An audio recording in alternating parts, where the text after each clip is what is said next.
As a foundation, we believe in re-engaging learners with the world. Therefore, digital literacy is one of the skills that is needed for the future. It is very important for learners to be able to navigate in technology effectively and ethically. Njengoba kuyi-Career Expo, singumhleli foundation in partnership with iFood and Beverages Manufacturing Center kanye ne-KZN Department of Education.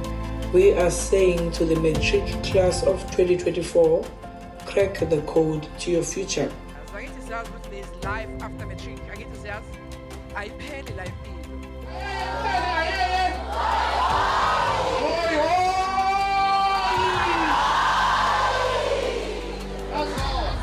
Namhlanje kumhla ka 19 sihoste i-Career Expo for ama-matriculants at 2024 here in Port Kablungo, eMandeni.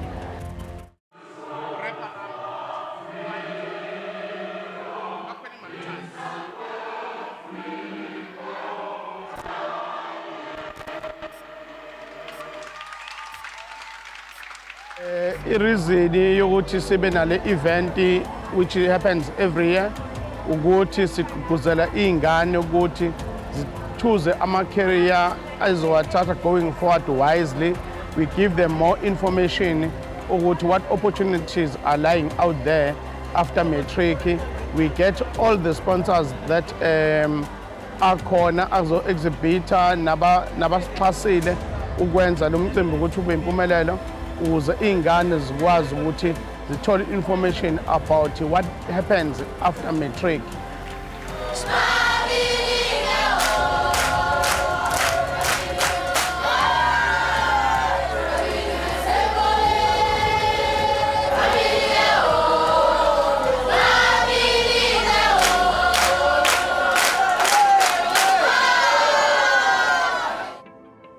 It's quite important for us to support and fund this program, especially because inceda abantwana abasemakhaya, townships, rural areas to understand careers that are available in the food and beverages manufacturing sector and other sectors. We've got about 21 other sectors that are supporting us today to educate our young learners who are in grade 8, 9, 10, 11, and 12, with a focus on grade 12 to understand current and future skills in the industries.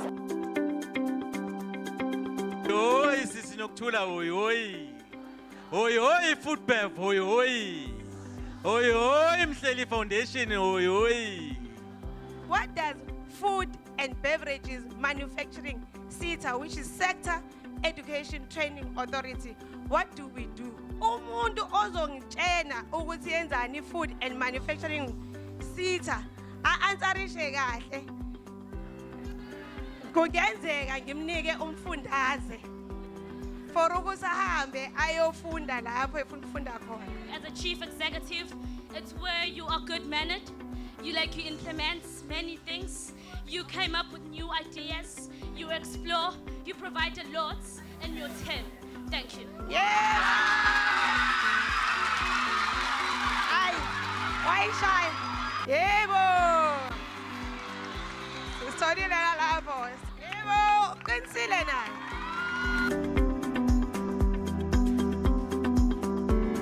Njengoba nathi mandate yethu isho ukuthi kufanele sisupport ama-programs afana nalawa ukuze imiphakathi yethu ithuthuke, abantwana wethu bawazi amathuba akhona la ngaphandle abangaphuma bezakhele ikusasa kuwona, nanokuthi ekukhetheni ama-career abo benze sure ukuthi bayangena ukuze bazi ukuthi bathuthukise imiphakathi futhi nabo siphinde futhi siba-expose emathubeni thina esiwavezayo kubona esiwenzayo as i-entity. This is a new environment. You then have access. You can learn as much as you want. You can learn whatever you wish to learn. And then the most important thing as well is that the more you learn, the more advantages you have. The good thing about the internet is that the internet doesn't have borders. You will work for people abroad as long as you are able to service them. And then I would like to say thank you.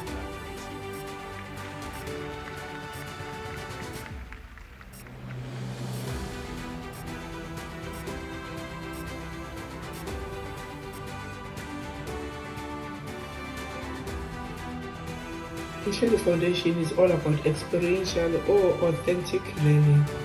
We prioritize the development of versatile skills.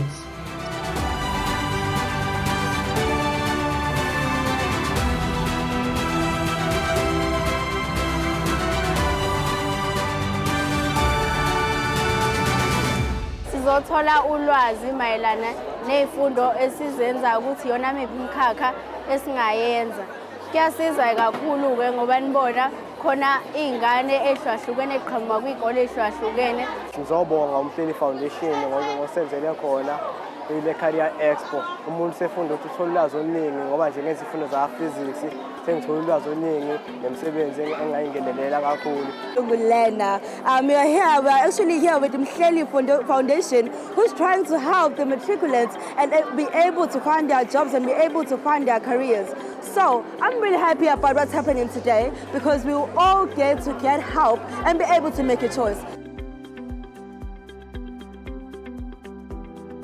So abantwana bazokwazi ukuthi bathole information ebalulekile ngekusasa labo. Siyabona ukuthi ingane zi-excited and lento ine-impact kuma-results abo a-matric.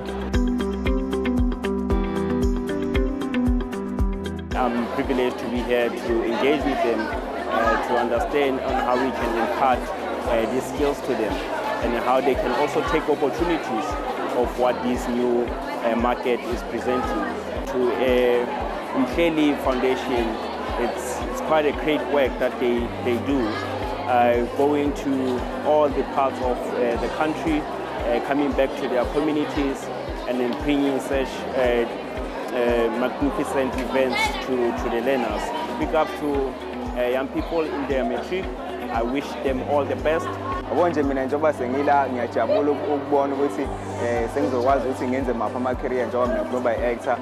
Sebengifundisa okuningi ngoba i-actor ngizobenefithani, iziphi izinto ekumele ngiyiyeke noma kumele ngiyinake, futhi nje ngiyajabula ukwazi ulwazi engilithole la. I learned more about i-career engifisa ukuyenza mangifika eVarsity, then nama-APS scores ekumele ngiwascorishe ukuze ngigcine ngikhonile ukuthi ngiyenze leyo career. Thank you to Mhleli Foundation and please continue doing what you're doing to everyone. Viva Mhleli Foundation, viva.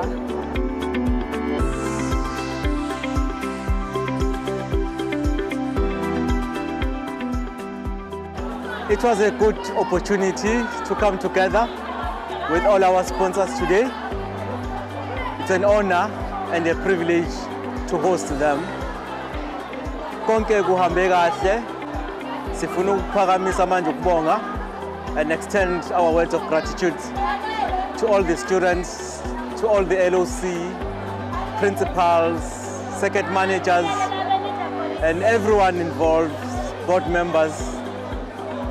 To us, this is what makes our dream a reality. I just want to thank everybody involved and say MF lives, MF leads, and MF is the leader of society and is the servant of society. We thank you and we appreciate you. Thank you very much.